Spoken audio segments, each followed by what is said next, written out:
انا اخدت العلقه بجد زي ما انتم شايفين.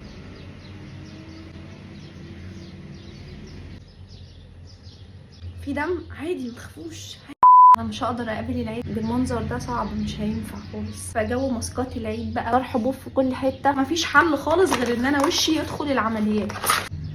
دي ديرمارول انا لسه جايباها يعني جديده، طلع كويس وهقمها بالكحول. يا رب يا رب تجيب نتيجه يا رب، عشان واحد تعب. بدل البنج بقى واسيبه نص ساعه تلت ساعه كده، حاسه ان وشي مخشب، مش عارفه اتكلم والله.